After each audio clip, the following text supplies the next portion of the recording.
மீனவருங்கிற பெருமை தான். கடல் தான் எங்களுக்கு எல்லாமே. பெண்கள் இல்லை என்றால் கடலில் மீன்கள் இல்லை. இந்த கடலுக்கு போறோம்னு சொன்னா தன் நம்பிக்கை வேணும். இந்த ஆண்கள் தான் உழைக்கணும், பெண்கள் உழைக்க போகக்கூடாதுன்னு ஒரு சட்டம்னா கிடையாது.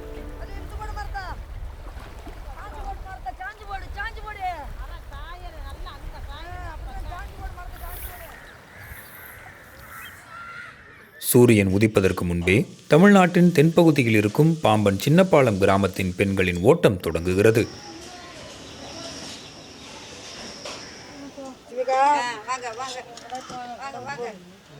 ஆம்பளையே தான் கடலுக்கு போகணும்னு கிடையாது, பெண்களும் போகலாம்.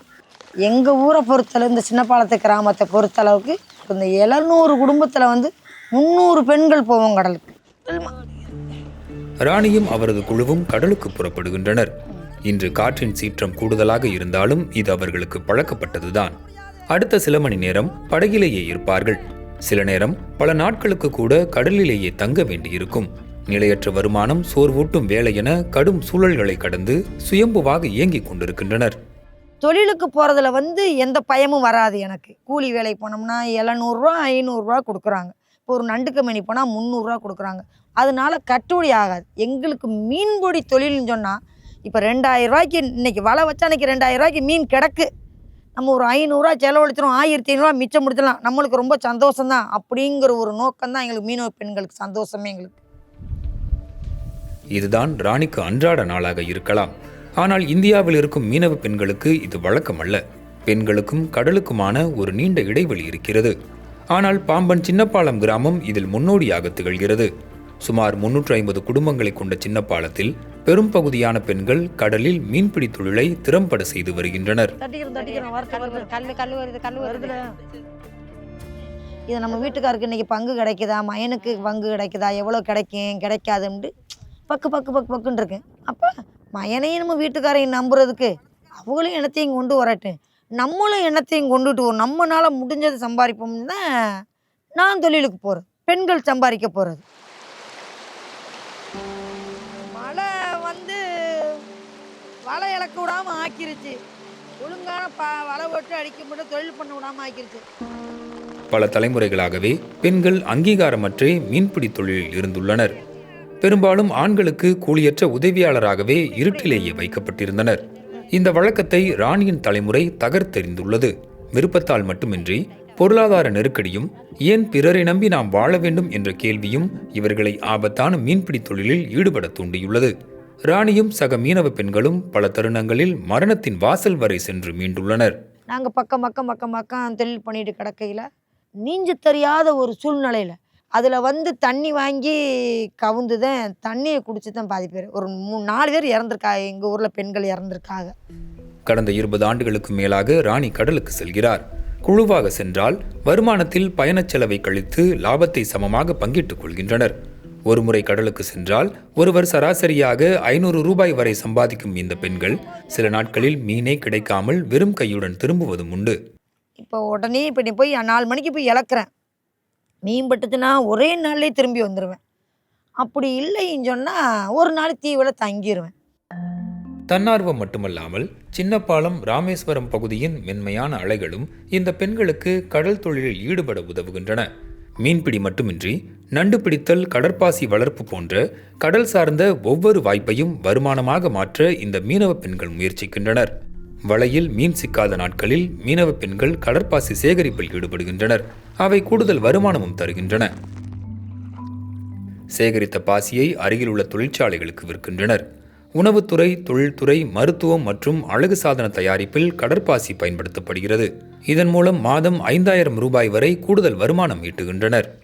மாதத்தில் 12 நாளைக்கு பாசி எடுப்போம் நாங்கள். அது ஒரு நாளைக்கு இவ்வளோ உண்டு சம்பாத்தியம் சொல்ல முடியாது. நிறையாவும் இருக்குது வருமானம், அதில் கம்மியாகவும் இருக்குது வருமானம். எங்களுக்கு பாசியோட மீன், நண்டு தான் வருமானம் ஜாஸ்தி. அதனால தான் நாங்கள் அது மீன் தொழில் இல்லாத சமயத்தில் நாங்கள் பாசி தொழில் பண்ணிக்கிட்டு இருக்கிறோம்.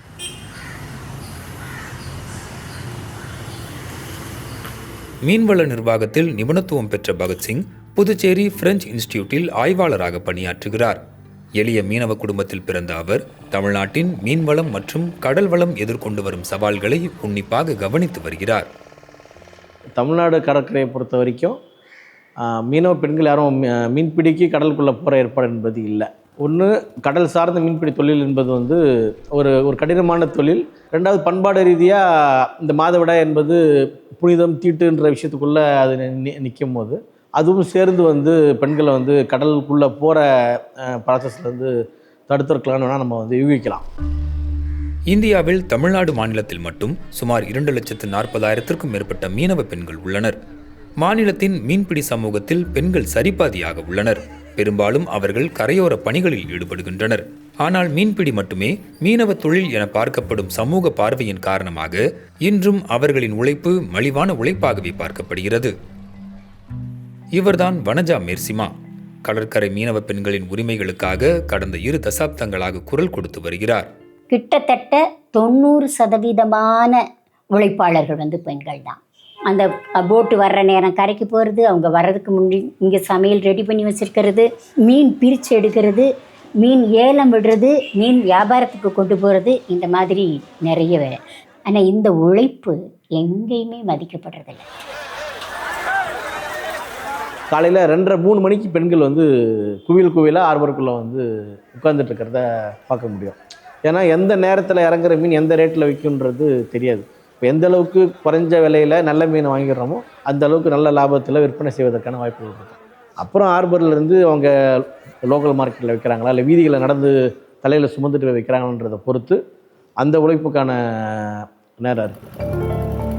பாம்பன் சின்ன பாலத்திலிருந்து சுமார் 270 கிலோமீட்டர் வடக்கில் அமைந்துள்ளது நாகப்பட்டினம் துறைமுகம். கடலில் பிடிக்கப்பட்ட மீன்கள் இங்கு ஏலம் விடப்படுகின்றன. தமிழ்நாட்டின் மீன் விற்பனை மற்றும் விநியோக சங்கிலியில் பெண்கள் முக்கிய பங்கு வகிக்கின்றனர். இவர்தான் வசந்தா. 40 வயதை கடந்தும் தன் உரத்த குரலால் மீன்களை ஏலம் போடுகிறார். அதிலிருந்து கிடைக்கும் வருமானம் தான் வசந்தாவின் வாழ்வாதாரம். அதை விற்கணும், காசாக்கணும்.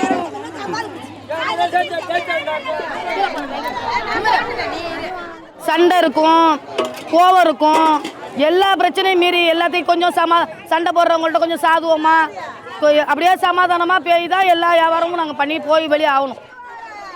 பெண்கள் பெரும்பான்மையாக இருக்கும் இந்த சந்தையில் அவர்களின் ஏலமின்றி ஒரு மீனும் துறைமுகத்தை தாண்டாது. 1000 ரூபாய். பாரம்பரிய மீன்பிடி முறையிலும் பெண்களின் பங்கு அதிகரித்து வருகிறது. கரைவலை போன்ற முறைகளில் ஆண்களும் பெண்களும் இணைந்து பெரும் வலைகளை இழுத்து மீன் பிடிக்கிறார்கள். ஆனால் ஆண்கள் பெண்களை விட அதிக கூலி பெறுகின்றனர்.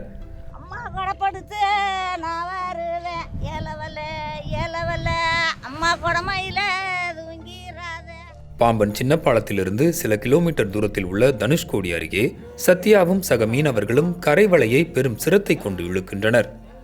எதிர்பார்த்த அளவுக்கு மீன்கள் சிக்கவில்லை என்றாலும் சத்யாவால் இன்றைய பொழுதை கடந்து விட முடியும். சத்யாவுக்கு மட்டுமின்றி அந்த பகுதியில் இருக்கும் பெண்களுக்கும் முதியவர்களுக்கும் இது முக்கியமான ஒரு வருமான ஆதாரமாக உள்ளது. இப்போ ஒரு ஆள் மட்டும் அது செய்ய முடியாது. இந்த தொழிலை, இந்த தொழிலுக்குன்னு எப்படி ஒரு குறைஞ்சது 30 பேர்னாலும் வேணும். ஆம்பளை பொம்பளை 30 பேர்னாலும் வேணும். அந்த இடுப்பில் போட்டு நார் இழுக்கிறது, அந்த கஷ்டம் தான் எங்களுக்கு அதிகமான கஷ்டமே. ஏன்னா நாங்கள் குழந்தைகள் பெற்றுட்டு அதுக்கப்புறம் அந்த இதுலேயே வேலை பார்க்குறோம் பாருங்க, அந்த இதுக்கு அதுதான் ரொம்ப கஷ்டமே. சூரியன் உதிக்கும் முன்பே சத்யாவின் வேலை தொடங்குகிறது. பல மணி நேர கடின உடல் உழைப்புக்கு பிறகு சில மீன்களும் 100 ரூபாயும் தான் அவரது தினசரி ஊதியம். கணவரை பிரிந்த சத்யாவுக்கு இந்த 100 ரூபாய் அவர் குடும்பத்தின் ஆதாரம். தனது 2 குழந்தைகளையும் வளர்க்க இது உதவுகிறது. சொற்ப வருமானமாக இருந்தாலும் சுயமரியாதையுடனான வாழ்க்கைக்கு சத்யா பெருமை கொள்கிறார். நான் தனியாக இருக்கேன் என் பசங்களோட. எல்லாரும் சொல்லுவாங்க, இல்லை உங்கள் அப்பாங்க அப்படின்னு கேட்டால் எங்கள் அப்பா இல்லை, எங்கள் அம்மா தான். எப்பயுமே என்ன தான் சொல்லுவேன், யார் மக அப்படின்னு கேட்டால் சத்யா மக. என் பேரை பெருமையாக சொல்லுங்க, அதில் ஒரு சந்தோஷம் இருக்கு எனக்கு, அது போதும்.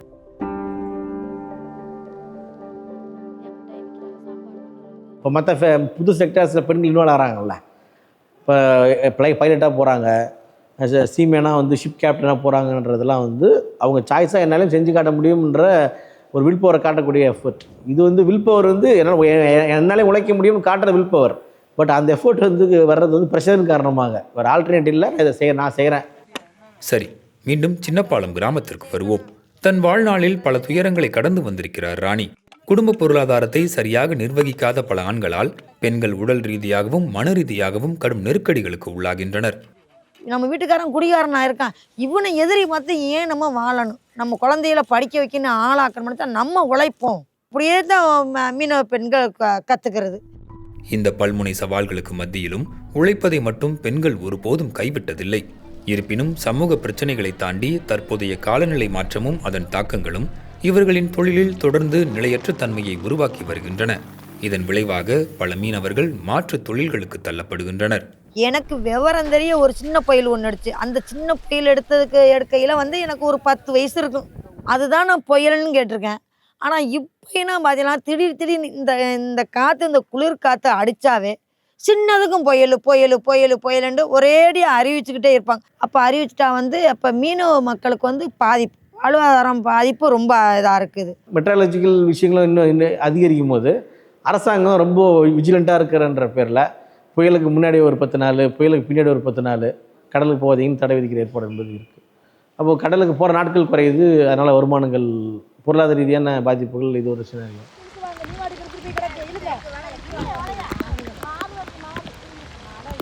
சின்னப்பள்ளம் கிராமத்தை வச்சு பார்த்தோன்னு சொன்னால் இன்றைக்கி அந்த கடல் பகுதி என்பது ஒரு அமைதியான சூழலாக இருக்குதுன்றனால தான் அவங்களால இன்றைக்கி தொழில் செய்ய முடியுது. திடீர் புயல் காற்று ஏதாவது பெண்கள் பாதிக்கப்பட்டாங்கன்னு சொன்னால் ஆட்டோமேட்டிக்காக இவங்க ஏன் அங்கெல்லாம் போகிறாங்கன்னு ஒரு கேள்வி விழுந்துடும் ஆட்டோமேட்டிக்காக. அப்போது அது தடைப்பட்டு போயிடும். கடந்த சில ஆண்டுகளில் வாழ்வாதாரத்திற்காக தினக்கூலிகளாக மாறிய மீனவர்களின் எண்ணிக்கை ஏராளம். அதை தடுக்க மீனவ கூட்டமைப்புகள் ஒன்றிணைந்து கடந்த 12 வருடங்களாக பெண்களுக்கு இலவச பயிற்சி பட்டறைகள் நடத்துகின்றன. அதன் மூலம் மதிப்பு கூட்டப்பட்ட பொருட்களை தயாரிக்கும் திறனை அவர்கள் பெறுகின்றனர். இவர்தான் கனிதா. 2 ஆண்டுகளுக்கு முன் இந்த முயற்சியில் இணைந்து தற்போது மீன் மற்றும் இறால் ஊறுகாய் தயாரிப்பின் மூலம் நல்ல வருமானம் ஈட்டி வருகிறார். புயல் காற்றுல போட்டுக்கு போகலைன்னா கூட நாங்கள் போகிறதுனால எங்களுக்கு ஒரு 4000 3000 கிடச்சிதுன்னா அதை வச்சு கொஞ்சம் மேனேஜ் பண்ணிக்கிறோம், வீட்டை சரி பண்ணிக்கிறோம். சமுத்திரா மீனவ பெண்களால் நிர்வகிக்கப்படும் ஒரு நிறுவனம். கனிதா போன்ற பல மீனவ பெண்கள் இதில் பங்கேற்று வருகின்றனர். உள்ளூர் சந்தையிலிருந்து உலக நாடுகள் வரை இவர்களின் பொருட்கள் ஏற்றுமதி செய்யப்படுகின்றன. இத்தகைய புதிய முயற்சிகள் மூலம் பெண்கள் தங்களுக்கு எதிராக உருவாகும் சவால்களை தொடர்ந்து சமாளித்து வருகின்றனர். இது அவர்களை ஆணாதிக்கத்தை எதிர்த்து சுயமரியாதையுடன் வாழ ஊக்குவிக்கிறது. அவங்கள நம்பி கடன் கொடுக்குறவங்களும் ஆண்களுக்கு கொடுக்கறத விட பெண்களுக்கு நம்பிக்கையோட கடன் கொடுப்பாங்க. அவங்களால அதை ரொட்டேட் பண்ண முடியும். நிறைய பெண்களுக்கு தலைவலி, சளி நிரந்தரமாக இருக்கும், ஷோல்டர் பெயின், இடுப்பு வலி, மற்றபடி யுட்ரஸோட ப்ராப்ளம், வெயிட் ரெகுலராக தூக்கி அந்த ப்ராப்ளம், இது எல்லாத்தினாலையும் சஃபர் பண்ணிக்கிட்டு ஆனால் குடும்பத்துக்காக சிரிச்ச முகத்தோடு அதை பண்ணிகிட்ருப்பாங்க.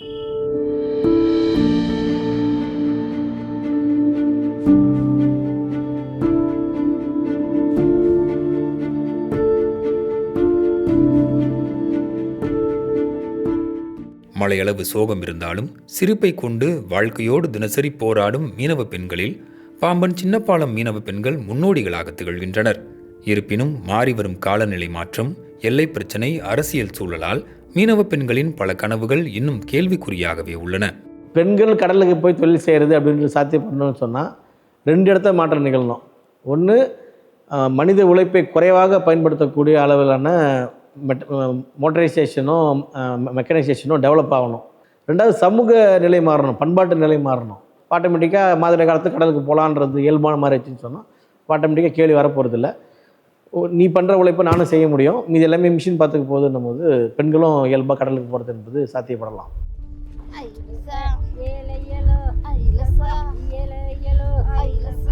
கடும் மழைக்கிடையிலும் இன்று ராணி மற்றும் அவரது குழுவுக்கு நாள் திருப்திகரமாக முடிந்தது. மீன்கள் குறைவாக இருந்தாலும் கடலில் இறங்கி உழைத்தோம் என்ற மனநிறைவுடன் அவர்கள் கரையை நோக்கி செல்கின்றனர்.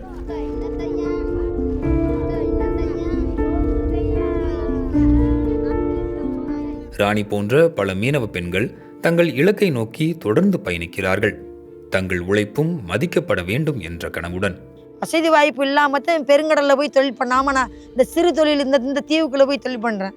இதே எனக்கும் வசதி வாய்ப்பு இருந்து எனக்கும் போட்டு கிடந்துன்னா நானும் வெளியில் போய் வேளங்க தாவு கடலில் போய் நானும் பெருங்கொண்டை மீன் பிடிச்சிட்டு வந்துடுவேன். பெருங்கடலில் போய் அந்த தைரியம் எனக்கு இருக்குது. மீன்பிடி தொழிலில் சின்னப்பாலம் கிராம பெண்கள் இந்திய அளவில் முன்னோடிகள். எதிர்காலம் நிச்சயமற்றதாக இருந்தாலும் தங்கள் அடையாளத்தை காக்க அவர்கள் இன்னும் எதிர்நீச்சலிட்டு போராடி கொண்டே இருக்கிறார்கள்.